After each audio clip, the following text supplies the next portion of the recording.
시청자 여러분 안녕하세요. 김봉수입니다. 22대 총선 4월 10일 날 막을 내렸습니다.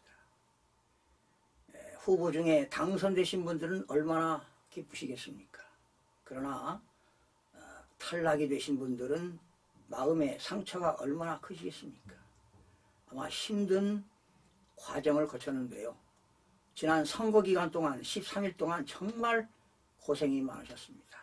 역시 당선자는 축하를 받아야 되겠죠. 그러나 낙선자들은 참으로 심적인 고통이 많을 겁니다. 좌우지간 정말 고생들 많이 하셨습니다.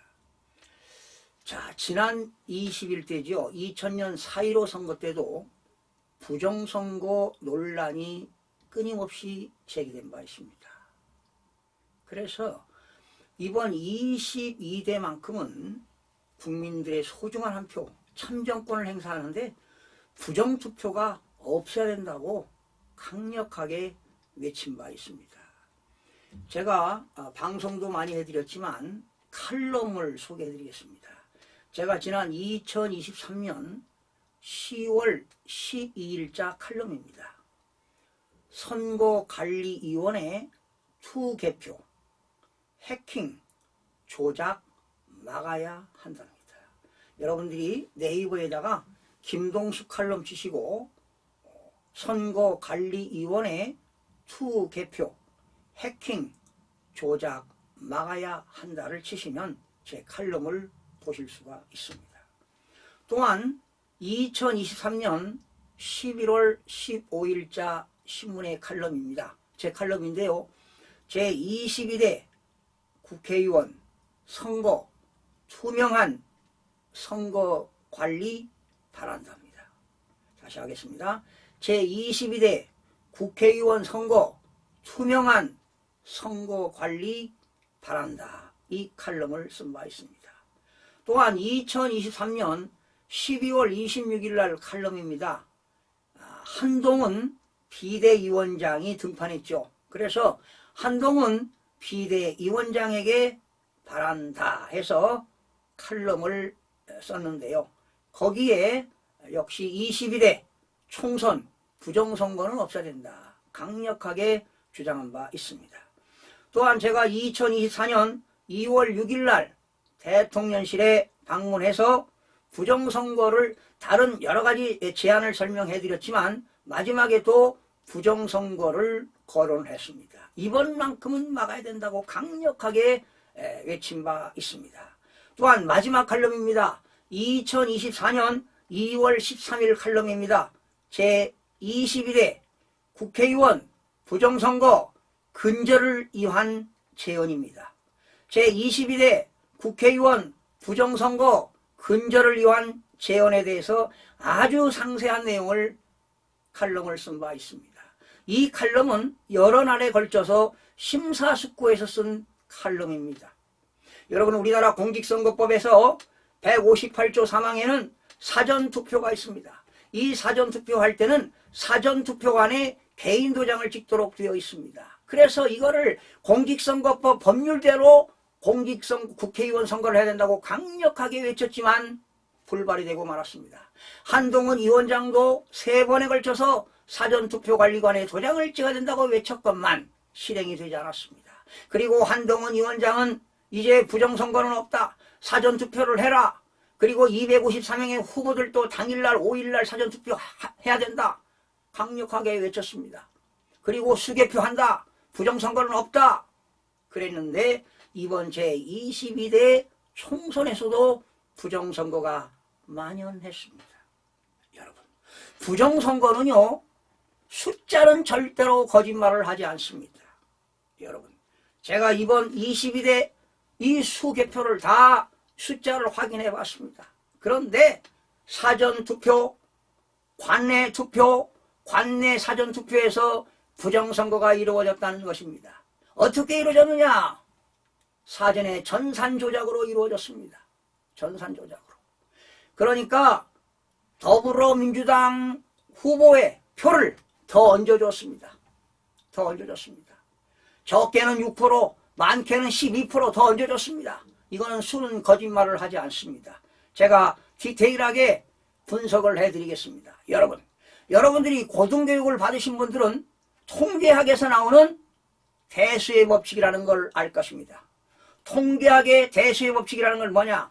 어떤 일을 몇 번이고 되풀이하는 경우 일정한 사건이 일어날 비율은 횟수를 거듭하면 거듭할수록 일정한 값에 가까워진다는 경험 법칙이 바로 대수의 법칙입니다. 즉 무작위로 다룰 때 중요한 역할을 하는 것이 바로 대수의 법칙입니다.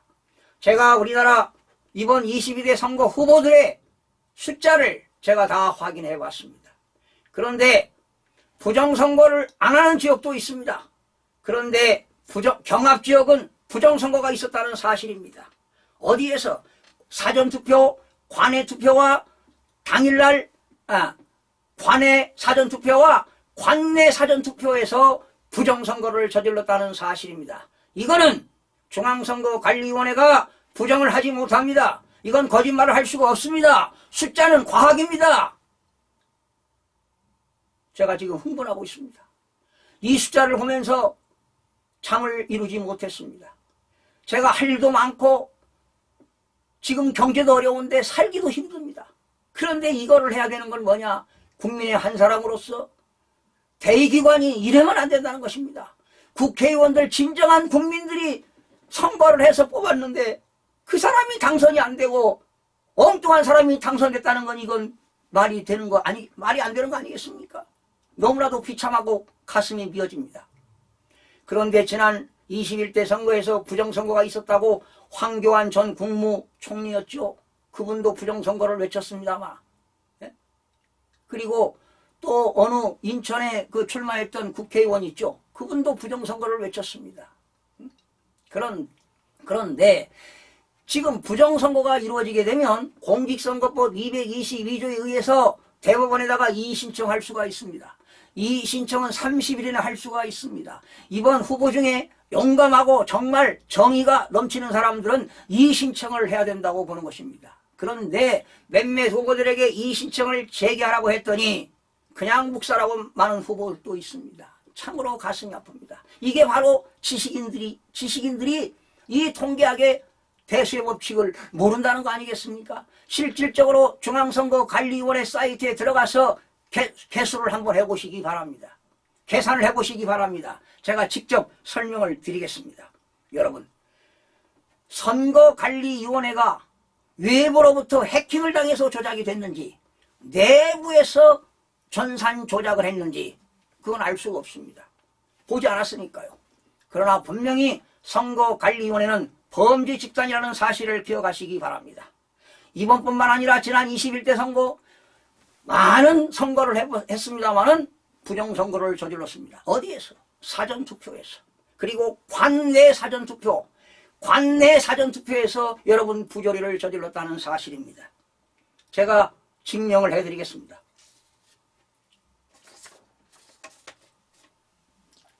인천 계양을입니다. 더불어민주당 이재명 후보였죠. 그리고 국민의힘 원희룡 후보였죠. 관외입니다. 관외. 5일날 6일날 사전투표를 했는데 자기 지역이 아닌 다른 지역에서 관외에서 한 게 더불어민주가 5,407표를 얻었습니다. 국민의힘이 3,322표를 얻었습니다. 합계 8,729표입니다. 퍼센티지를 계산해 보니까 퍼센티지는 더불어민주당이 얻은 숫자와 국민의힘이 얻은 숫자를 더해서 합계 나누기 더불어민주당 숫자를 나누게 되면 퍼센트가 나오는데 관외 투표의 퍼센트가 61.9%를 얻었습니다. 그리고 국민의힘은 38.05%를 얻었습니다. 61대 38입니다. 61.9대 약 62대 반올림해서 38입니다. 그런데 인천 계양을의 계산 이동을 보겠습니다. 관내입니다. 관내 사전투표. 관내 계산 이동해서 한 관내 사전투표가 더불어민주당이 2,306표를 얻었습니다. 그리고 국민의힘은 1,545표를 얻었습니다. 퍼센트를 따져보니까 더불어민주당 관내는 59.8, 60%에 육박했습니다. 그리고 국민의힘은 40.1을 얻었습니다. 60대 40이었습니다. 그런데 계산 이동의 당일날 10일날 본투표는 더불어민주당이 2403표를 얻었고 국민의힘은 2446표를 얻었습니다. 더 얻었습니다. 국민의힘이 더 얻었습니다. 퍼센트를 따져보니까 더불어민주당은 45.5%를 얻었고 그리고 국민의힘은 원희룡 후보는 54.4%를 얻었습니다. 결과적으로 403표를 더 얻었습니다. 계산 2동에서. 그러면 계산 4동으로 가보겠습니다. 계산 4동에서 관내 투표 더불어민주당이 3,832표를 얻었습니다. 국민의힘 2,406표를 얻었습니다. 퍼센트를 따져보니까 더불어민주당은 관내 사전투표에서 61.4%를 얻었고 국민의힘은 38.5%를 얻었습니다.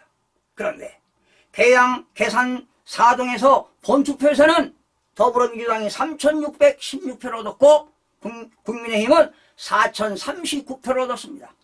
퍼센트를 따져보니까 더불어민주당은 47.2%를 얻었고 국민의힘은 52.7%를 얻었습니다. 결과적으로 계산 2동과 계산 4동은 사전투표에서는 졌지만 본투표에서는 월등하게 이겼습니다. 그래서 관외 사전투표와 관내 사전투표에서 뻥치기 한 겁니다.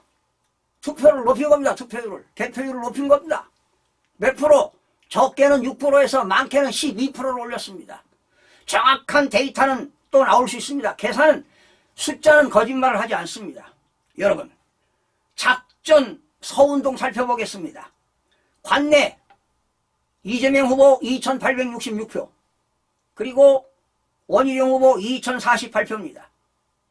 퍼센트 관내 58.3%, 국민의힘 41.6%, 사전투표 관내가 훨씬 높았습니다. 거의 60% 육박했습니다. 그런데 본투표에서는 더불어민주당이 5,755표, 49.7%, 국민의힘은 5,811표로 50.2%를 기록했습니다. 결과적으로 본투표도 원희룡 후보가 더 많았습니다. 개항일동 하나 소개하겠습니다. 관내 더불어민주당 1631표, 국민의힘 1202표, 퍼센트 따집니다. 더불어민주당 57.5%, 그리고 원희룡 후보 42.4%입니다. 그런데 본투표에서는 더불어민주당이 3292표, 47.6%, 그리고 국민의힘 3617표, 52.3%, 역시 개항 1동도 원희룡 후보가 앞섰습니다. 자, 개항 2동도 앞섰습니다. 그러나 개항 3동만 원희룡 후보가 졌습니다. 모든 본투표에서는 모든 동에서 다 원희룡 후보가 앞섰고 이재명 후보가 한 군데서만 이겼습니다. 그러나 사전투표에서 관내에서는 60대 40입니다. 여러분, 대수의 법칙이라는 것은 51대 49, 50대 50을 기준으로 한다면 52대 48, 많아야 0에서 3% 차이가 납니다. 그러니까 가장 가까운 것이 바로 뭐냐? 이런 겁니다. 52대 48, 51대 49, 50.5대 49.5, 50.3대 49.7, 이런 것이 정상적인 겁니다. 그런데 62대 38, 63대 37 이런 사전투표가 이렇게 조작이 됐다는 것은 전산조직을 누가 했을 겁니다. 바로 전산조직을 한 사람은 정말 대한민국을 망하게 만드는 겁니다. 국민의 참정권을 박탈당한 겁니다. 범죄 집단이라는 사실을 기억하시기 바랍니다. 정말 이거는 참지 못합니다. 국민의 참정권을 뺏어갔다는 겁니다. 이럴 수가 있겠습니까? 계속해서 여러분 방송을 진행해 드리도록 하겠습니다. 시청자 여러분 고맙습니다.